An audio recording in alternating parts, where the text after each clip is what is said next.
আসসালামু আলাইকুম রহমতুল্লাহি ওবরাকাতুহ। একবার চিন্তা করে দেখুন, আপনি অনেক টাকা উপার্জন করেছেন, ঘরে সুখ স্বাচ্ছন্দ্য আছে, নতুন মোবাইল, সুন্দর পোশাক, ভালো খাবার, কিছুই কম নেই। কিন্তু যদি সেই উপার্জনের ভিতরে লুকিয়ে থাকে আল্লাহর অসন্তুষ্টি, যদি এমন হয় যে টাকা দিয়ে আপনি পরিবারকে খাওয়াচ্ছেন, সেই টাকাই আপনার দোয়া কবুল হওয়ার পথে বাধা হয়ে দাঁড়িয়েছে। প্রিয় ভাই ও বোনেরা, মানুষ সাধারণত টাকা কত হলো তা নিয়ে চিন্তা করে, কিন্তু একজন মুমিনের প্রশ্ন হওয়া উচিত, এই টাকা কোথা থেকে এলো। কারণ ইসলামে শুধু উপার্জন গুরুত্বপূর্ণ নয়, উপার্জনের উৎস গুরুত্বপূর্ণ। আজ আমরা কথা বলবো হারাম উপার্জনের ভয়াবহতা এবং তা থেকে বাঁচার উপায় নিয়ে। হারাম উপার্জন কি? হারাম উপার্জন বলতে এমন অর্থকে বোঝায় যা আল্লাহ তার রাসূল সাল্লাল্লাহু আলাইহি সাল্লাম নিষেধ করেছেন, যেমন ঘুষ, প্রতারণা, সুদ, মাপে কম দেওয়া, মিথ্যা বলে ব্যবসা করা, অন্যের হক আত্মসাৎ করা বা যে কোনো অন্যায় পন্থায় অর্থ উপার্জন করা।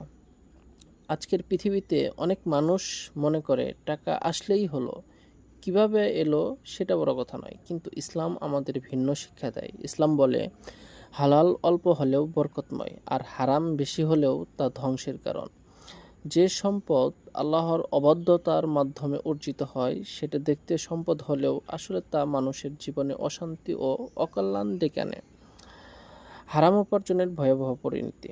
হারাম উপার্জনের সবচেয়ে বড় ক্ষতি হলো এটি মানুষের হৃদয়কে কঠিন করে দেয়। ধীরে ধীরে মানুষ গুনাহকে স্বাভাবিক মনে করতে শুরু করে, বিবেকের কণ্ঠস্বর দুর্বল হয়ে যায়। রাসূল সাল্লাল্লাহু আলাইহি সাল্লাম এমন একজন ব্যক্তির কথা বলেছেন, যিনি দীর্ঘ সফরে ছিলেন, অগোছালো চুল, ধূলিমলিন শরীর নিয়ে আকাশের দিকে হাত তুলে আল্লাহকে ডাকছিলেন, হে রব, হে রব। কিন্তু তার খাবার ছিল হারাম, পানীয় ছিল হারাম, পোশাক ছিল হারাম এবং তিনি হারাম দ্বারা লালিত পালিত ছিলেন। তখন রাসূল সাল্লাল্লাহু আলাইহি ওয়াসাল্লাম বললেন, তার দোয়া কিভাবে কবুল হবে? ভাবুন, একজন মানুষ কাঁদছে, দোয়া করছে, আল্লাহকে ডাকছে, তবু হারাম উপার্জন তার ও আল্লাহর রহমতের মাঝে দেওয়াল হয়ে দাঁড়াচ্ছে। আরেকটি ভয়াবহ বিষয় হলো, হারাম সম্পদ বাহ্যিকভাবে বৃদ্ধি পেলেও তার ভেতর থেকে বরকত তুলে নেওয়া হয়। অর্থ থাকে কিন্তু শান্তি থাকে না, বাড়ি থাকে কিন্তু সুখ থাকে না, চিকিৎসা, বিপদ, অশান্তি কিংবা অন্য কোনো পথে সেই সম্পদ নিঃশেষ হয়ে যেতে থাকে। আমরা কিভাবে সতর্ক হব? আজ আমাদের প্রত্যেকের উচিত নিজেকে প্রশ্ন করা, আমার উপার্জন কি সম্পূর্ণ হালাল? আমার ব্যবসায় কি কোনো প্রতারণা আছে? আমার চাকরিতে কি আমি দায়িত্ব প্রতিশত? আমি কি কারো অধিকার নষ্ট করছি? মনে রাখবেন, হালাল উপার্জন কখনো শুধু অর্থ উপার্জন নয়, এটি একটি ইবাদত।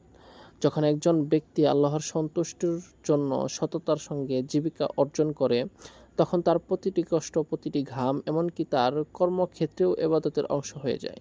তাই আয় কম হলেও হতাশ হওয়ার কারণ নেই, কারণ হালাল অল্প সম্পদ হারাম বিপুল সম্পদের চেয়ে অসংখ্য গুণে উত্তম। তো প্রিয় ভাই ও বোনেরা, একদিন আমরা সবাই আল্লাহর সামনে দাঁড়াবো। সেদিন শুধু এই প্রশ্ন হবে না কত টাকা উপার্জন করেছিলে, বরং প্রশ্ন হবে কোথা থেকে উপার্জন করেছিলে এবং কোথায় ব্যয় করেছিলে। তাই আজই নিজের আয় উপার্জনের দিকে তাকান। যদি কোনো হারামের সংশ্লিষ্টতা থাকে, তবে দেরি না করে তওবা করুন, কারণ যে ব্যক্তি আল্লাহর জন্য হারাম ত্যাগ করে, আল্লাহ তাকে তার চেয়ে উত্তম কিছু দান করেন।